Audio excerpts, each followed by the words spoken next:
ಶಿವಮೊಗ್ಗ ಲೋಕಸಭಾ ಚುನಾವಣಾ ಕಣ ದಿನೇ ದಿನೇ ರಂಗೇರ್ತಾ ಇದೆ. ಈ JDS ಮತ್ತು ಕಾಂಗ್ರೆಸ್ನ ಮೈತ್ರಿಕೂಟದ ಅಭ್ಯರ್ಥಿಯಾಗಿ ಏನು ಮಧು ಬಂಗಾರಪ್ಪ ಸ್ಪರ್ಧೆ ಮಾಡಿದ್ದಾರೆ. ಈ ಸ್ಪರ್ಧೆ ಮಾಡಿರುವಂಥ ಮಧು ಬಂಗಾರಪ್ಪನವರ ಏನು ಸಹೋದರಿ ಗೀತಾ ಶಿವರಾಜ್ಕುಮಾರ್ 2013ರ ಲೋಕಸಭೆ ಚುನಾವಣೆಯಲ್ಲಿ ಸ್ಪರ್ಧೆ ಮಾಡಿದರು. ಗೀತಾ ಶಿವರಾಜ್ಕುಮಾರ್ ಅವರು ಈಗ ನಮ್ಮ ಜೊತೆಯಲ್ಲಿದ್ದಾರೆ.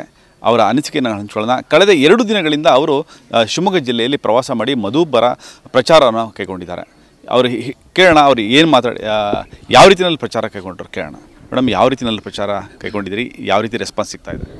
ಈಗ ಆ್ಯಸ್ ಇಟ್ ಈಸ್ ನಾನು ಇದು 3ನೇ ದಿವಸ. ಇವತ್ತು ನಾನು ಶಿವಮೊಗ್ಗ ಗ್ರಾಮಾಂತರದಿಂದ ಸ್ಟಾರ್ಟ್ ಮಾಡಿ ನಿನ್ನೆ ಕೆಲವು ತೀರ್ಥಹಳ್ಳಿ ಕೆಲವು ಭಾಗ, ಹೊಸನಗರ ಕೆಲವು ಭಾಗ ಮತ್ತು ಸಾಗರದ ಕೆಲವು ಭಾಗಗಳನ್ನ ಮಾಡಿದ್ದೀನಿ.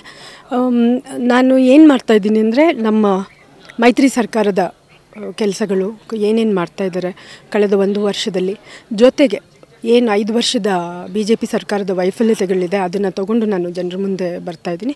ಪ್ಲಸ್ ನಮ್ಮ ತಂದೆಯವರು ಮಾಡಿದ ಕೆಲಸಗಳು ಮತ್ತು ಮಧು ಬಂಗಾರಪ್ಪನವರು ಸೊರಬದಲ್ಲಿ ಏನೇನು ಮಾಡಿದ್ರು, ಮತ್ತು ಶಿವಮೊಗ್ಗ ಜಿಲ್ಲೆಗೆ ಇವಾಗ ನಮ್ಮ ಕುಮಾರಸ್ವಾಮಿಯವರು ನೇತೃತ್ವದಲ್ಲಿ ಮೈತ್ರಿ ಸರ್ಕಾರ ಬಂದ ಮೇಲೆ ಮಧು ಏನೇನು ಕೆಲಸಗಳನ್ನ ಮಾಡಿದ್ದಾರೆ, ಮತ್ತೆಷ್ಟು ಅನುದಾನಗಳನ್ನ ತಂದಿದ್ದಾರೆ ಅನ್ನೋದನ್ನು ಇಟ್ಕೊಂಡು ನಾನು ಜನರ ಮುಂದೆ ಹೋಗ್ತೀನಿ. ಕಳೆದ ಬಾರಿ 2013ರ ಚುನಾವಣೆಯಲ್ಲಿ ನೀವು JDS ಅಭ್ಯರ್ಥಿಯಾಗಿ ಸ್ಪರ್ಧೆ ಮಾಡಿದ್ರಿ. ಆದರೆ ನಿಮ್ಮ ಸಹೋದರ ಈ ಸಲ ಕಾಂಗ್ರೆಸ್ ಮತ್ತು JDSನ ಮೈತ್ರಿಕೂಟದ ಅಭ್ಯರ್ಥಿಯಾಗಿ ಸ್ಪರ್ಧೆ. ಏನು ಡಿಫ್ರೆನ್ಸ್ ಕಾಣುತ್ತೆ? ಯಾವುದು?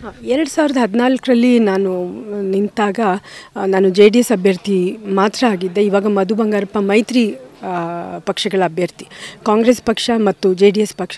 ಸೊ ಕಾಂಗ್ರೆಸ್ ಪಕ್ಷದ ಕಾರ್ಯಕರ್ತರು ನಮ್ಮ ಕಾರ್ಯಕರ್ತರು ಎಷ್ಟು ಉತ್ಸಾಹಕರಾಗಿದ್ದಾರೆ ಅದರಷ್ಟೇ ಚೆನ್ನಾಗಿದ್ದಾರೆ, ಇನ್ನೂ ಹೆಚ್ಚಾಗಿದೆ. ಆಮೇಲೆ ಎಲ್ಲೂ ಅವ್ರ ಒಳಗೆ ವೈಮನಸ್ಸಾಗಲಿ ಭಿನ್ನಾಭಿಪ್ರಾಯಗಳು ಎಲ್ಲೂ ಕಾಣ್ತಾ ಇಲ್ಲ.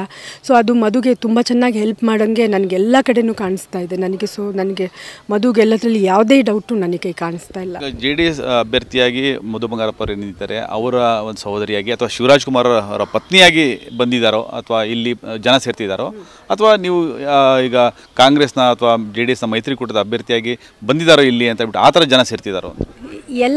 ಎಲ್ಲನೂ ಇದೆ. ಯಾಕಂದರೆ ಶಿವರಾಜ್ಕುಮಾರ್ ಪತ್ನಿ ಅನ್ನೋದು ಇರುತ್ತೆ, ಜೊತೆಗೆ ನಾನು ಬಂಗಾರಪ್ಪ ಅವರ ಮಗಳು ಅನ್ನೋದು ಇರುತ್ತೆ. ಆಮೇಲೆ ನಾನು 5 ವರ್ಷದಿಂದ ನಾನು ಎಲೆಕ್ಷನಿಗೆ ನಿಂತಿದ್ದೀನಿ. 5 ವರ್ಷದಿಂದ ಈ ಕಡೆಗೆ ಆ್ಯಕ್ಟಿವ್ ಆಗಿ ನಾನು ಓಡಾಡ್ಕೊಂಡಿದ್ದೀನಿ. ಜೊತೆಗೆ ನನ್ನ ಮಧು ಬಂಗಾರಪ್ಪನವರ ಅಕ್ಕ ಅಂತಲೂ ಇರ್ಬೋದು. ನನಗೆ ಎಲ್ಲನೂ ಕೂಡ ಬಂದಿದೆ ನನಗೆ. ಇದು ಮೈತ್ರಿಕೂಟದ ಅಭ್ಯರ್ಥಿಯಾಗಿರುವಂತಹ ಮಧು ಬಂಗಾರಪ್ಪರ ಸಹೋದರಿಯಾಗಿರುವಂಥ ಗೀತಾ ಶಿವರಾಜ್ಕುಮಾರ್ ಅವರ ಮಾತು. ಏನು ನಾವು ಸಾಧನೆಗಳನ್ನು, ಬಂಗಾರಪ್ಪರ ಸಾಧನೆಗಳಾಗಿರ್ಬೋದು, ಈ ಮೈತ್ರಿಕೂಟದ ಸಾಧನೆಗಳಾಗಿರ್ಬೋದು ಅದನ್ನು ನಾವು ಜನರ ಮುಂದಿಟ್ಟು ನಾವು ಮತವನ್ನು ಕೇಳ್ತಾ ಇದ್ದೀವಿ, ಬೇರೆ ಏನೂ ಇಲ್ಲ ಅಂತ ಹೇಳಿದ್ದಾರೆ. ಕ್ಯಾಮರಾ ಪರ್ಸನ್ ಸಾವನ್ ಜೊತೆ ಗೋವಾ ಮೋಹನ ಕೃಷ್ಣ, ಪವರ್ TV ಶಿವಮೊಗ್ಗ.